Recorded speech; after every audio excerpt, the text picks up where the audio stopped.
What I will give you is a quick update. As you know, last night we sent out some information saying that an arrest had been made in the deaths and the murders of Stacy Barnett and John Goosey. This arrest is just a part of the continuing investigation into the incident that occurred at 904 West 21st on June 21st, this last Tuesday. The arrested person's name is James Richard Thompson. He's a white male and his date of birth is 6/30 of 1990.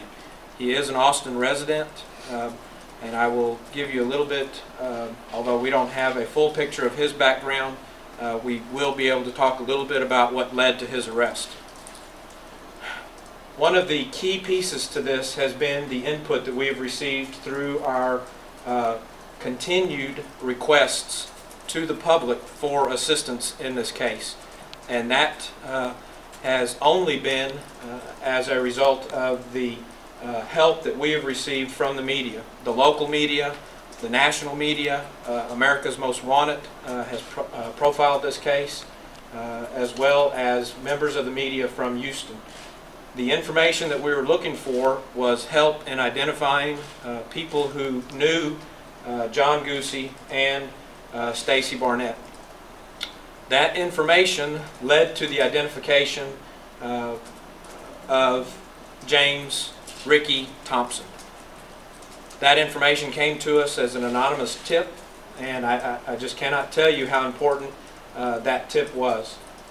And the reason why it was so important is because while we had been working on identifying people who we thought were potentially involved in this, it helped give us verification that we were indeed on the right track. Ricky Thompson came to our attention through the continued and tireless efforts of the detectives that had been working on this case. We had been able to very quickly identify the phone numbers that we thought belonged to both John and Stacy. And as any investigation focuses on the people that were last with the victims, there's no difference in this case. We wanted to be able to find the people that were last with them alive and then work backwards from that. One of the last phone numbers that had contacted John was the phone that belonged to Ricky Thompson. That phone number helped us to identify him. We knew that he had that phone with him, and in fact that he was close to the location of the murder at the time that we believe this incident took place. We had put out that we thought that it was probably somewhere around 9:55 in the morning until the call came in at 5:15. Throughout the investigation, we were able to really tighten the focus of that time frame down, and we had it probably within about 15 to 20 minutes that we knew that the offense had taken place, probably around the time of 10 to 10:15 in the morning. The investigation continued to try to identify other people who were business associates of John Goosey. The unfortunate part of this crime is that John Goosey was involved in the selling of marijuana here in Austin.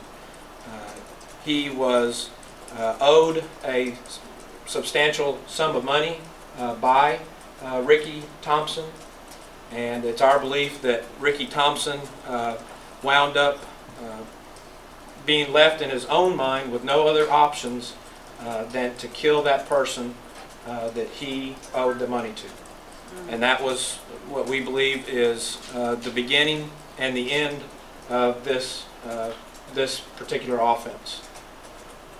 Again, the most unfortunate person that was involved, and while John's death is certainly unfortunate, Stacy Barnett, through our investigation, we have not been able to link her with either use or even having firsthand knowledge that John Goosey was selling marijuana.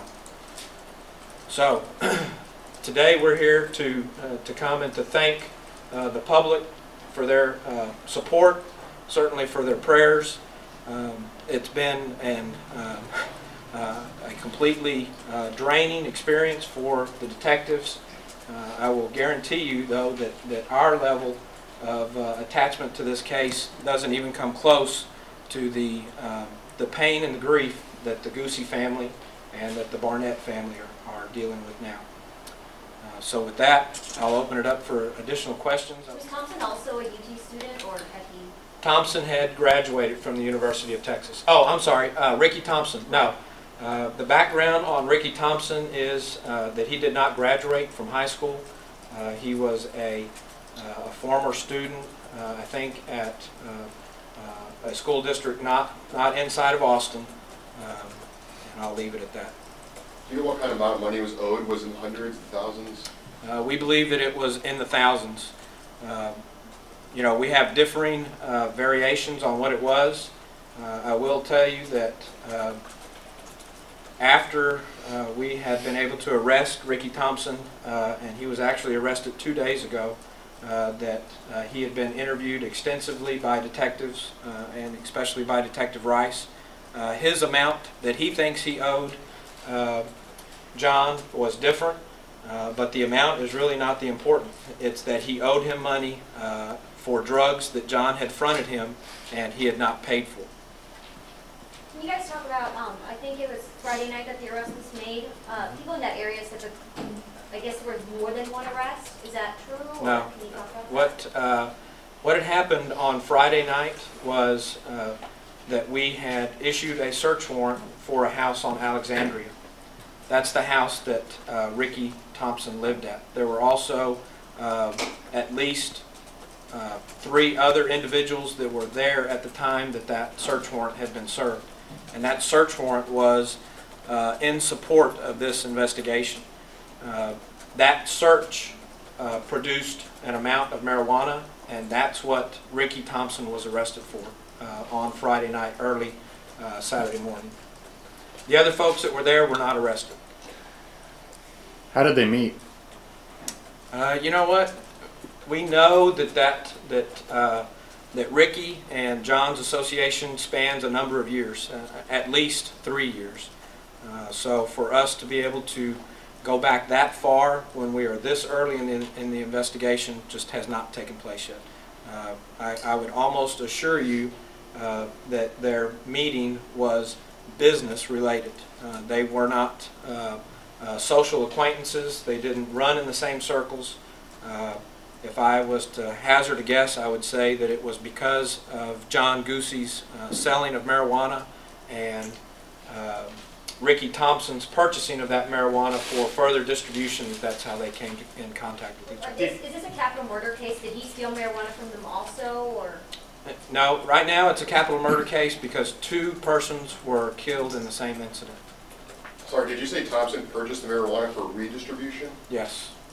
He was using it not only for his personal use, but he was also purchasing quantities large enough to sell as well. Where was Goosey getting his from? You know what, right now we don't have that information. Again, those are probably areas that as the investigation continues, that we will pass on to narcotics investigations for them to be able to fully do that part. Our investigation right now at this point is still focused on the death and the murder investigations of John and Stacy. As to why he felt compelled to kill him. Absolutely. In Detective Rice's interview of Ricky, he has said that he knew that he owed him the money that he couldn't pay, that he was having his own financial difficulties, and that he was being pressed for payment for the dope that John had fronted him in the past. He said that that John was unwilling to continue with that type of an arrangement, and I think it's safe to say that that Ricky didn't feel like he had any other option but to murder him. Was it just marijuana? Marijuana is all that we know about at this point. That's correct. There is some information that Ricky and some of his other associates may have been attempting to branch out, but at this point, this particular investigation is solely focused on the purchase and redistribution of high-grade marijuana here in He's Austin. reported these crimes. So how strong? He admitted to a friend, is what it says in the affidavit while you were watching the news. Yeah, he had talked about it. That's correct.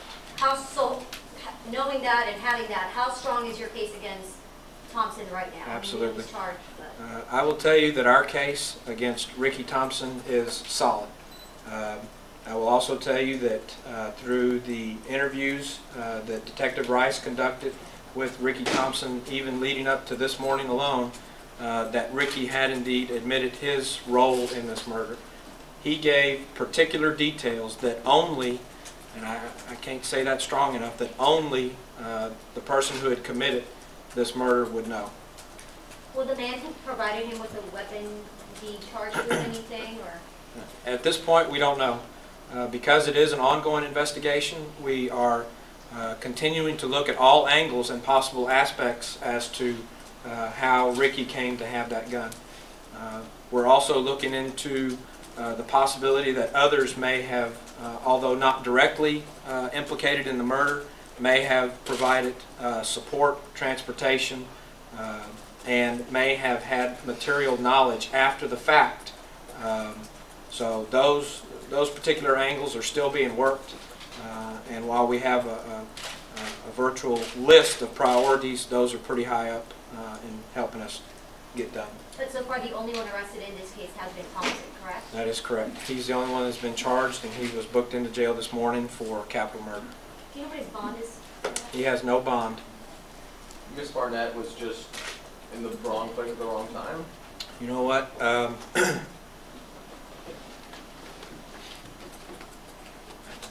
I would have to say that that is probably our best information at this point. Stacy Barnett lived with John Goosey. She may have had a very not very detailed information about what John was doing. Our investigation has not shown that she was either using or participating in what John's criminal activity was. So if she knew about it strictly through her relationship with John. But it was on the very edge and the periphery. She didn't take any sort of an active role or involvement that we have been able to determine in his criminal enterprise. What kind of, he's obviously a drug dealer. I mean, how big a drug dealer was he? And, I mean... You know what? Those are relative terms. You know, he was large enough. We think he was bringing in substantial amounts and repackaging and turning those around and selling to others who then were selling the marijuana. So the answer to your question is he was at least mid-level, if not higher, up in the chain. Did Thompson feel his own life was threatened if he didn't pay up? You know what? I don't know that. I don't know that we have the answer to that question yet. I think that Thompson felt like he was at the end of his ability, and that this was sadly the only avenue of escape that he felt like he could utilize. What has he been doing? Is he employed? Don't have any information on Ricky Thompson that we're going to put out at this point. Thank you guys for coming.